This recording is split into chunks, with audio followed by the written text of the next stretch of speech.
Following widespread concern and representations to myself as Minister of Forestry, Fisheries and Environment from both the small-scale, interim relief and commercial sectors regarding the recent cut in the rock lobster total allowable catch, I will today request the newly appointed Consultative Advisory Forum to review the 2022 TAC process and the allocation. This decision follows an announcement by my officials on the 15th of October regarding the cut to the West Coast rock lobster total allowable catch for the 21-22 fishing season. The 600-ton TAC determined for the 21-22 fishing season represents a 28.3% reduction from the previous season. At the time of the announcement, officials indicated the decision was based on an updated stock assessment for the West Coast rock lobster sector, which indicated a deterioration in stock levels. The body that I have asked to consider the review is the Consultative Advisory Forum, which is a newly constituted panel of both local and international fisheries and conservation scientists, industry representatives through Fish SA, and community representatives. I'm asking the CAF to do 5 things. First of all, to consider presentations and representations from stakeholders, and obviously the stakeholders would include the small scale sector, the interim relief sector, and of course the industry, on the methodology used to determine the TAC. I'm asking them to review the appropriateness of the proportional cuts within the various sectors of the fishery. I'm asking them to review the data on poaching estimates used in the TAC model. Further, I'm requesting them to advise on whether the current state of the cut is appropriate in terms of our approach to sustainable use of the resource. And I'm also asking them to advise me on an appropriate way in which fishing communities can assist the department to co-manage the stock. Now, in the meetings that I have had with representatives, I am acutely aware that a large number of people rely on the West Coast rock lobster resource for their livelihoods, and that the current proposed cut in the quota will have a devastating effect on the already stretched incomes of people working in the sector.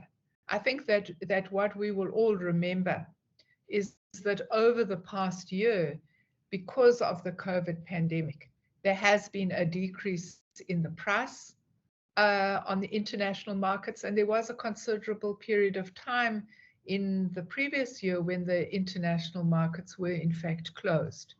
And this obviously has had a serious impact on the livelihoods of many of our fishermen and women.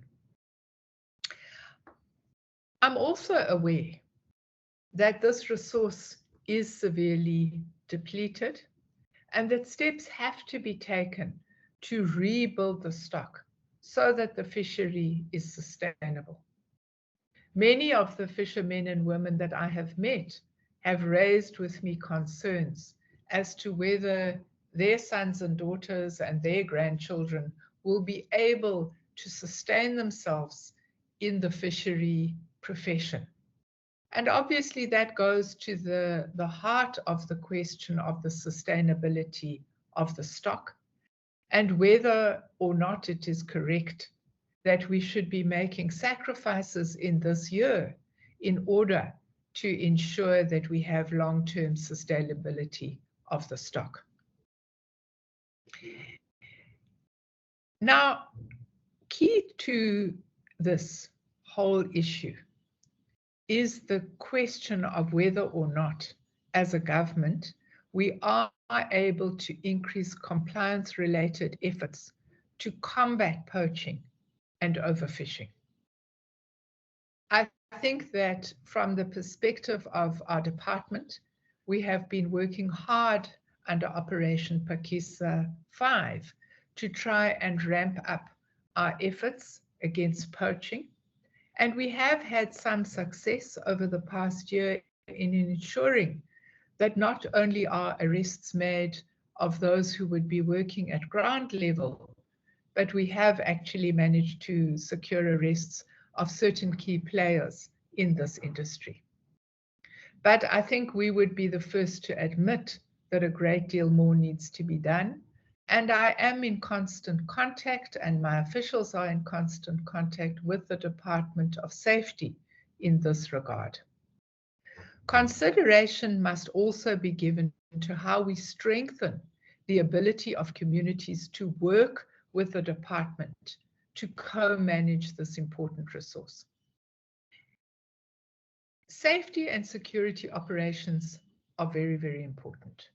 And we cannot undermine the importance of these operations. But I think in the end, we know that the best protection in managing any resource is to ensure that those who have a direct interest in the effective management of that resource are able to play this important function. And I think in this sense, we do want to take a lot of input from fisheries communities on how they can help us with this important task. Now, during the consultations with the small-scale fishers, many of the interim relief fishers expressed the need for a more sustainable basket of species to be allocated to fishing communities. And what was said to me is, if you are going to have to take away one resource, you need to be putting something back into the basket.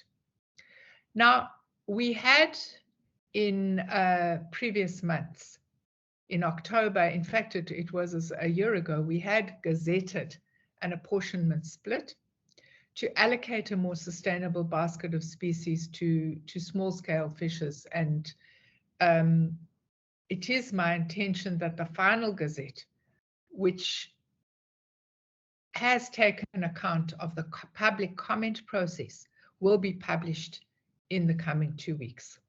This will ensure that small-scale fishers have a more sustainable basket of species going forward. Now, while the CAF is reviewing the 2021 TAC, commercial rights holders, small-scale and interim relief fishers will be allowed to continue to fish on the 2021 TAC figures. This is to ensure that fishers are not completely deprived of access to the resource and to the income that it brings.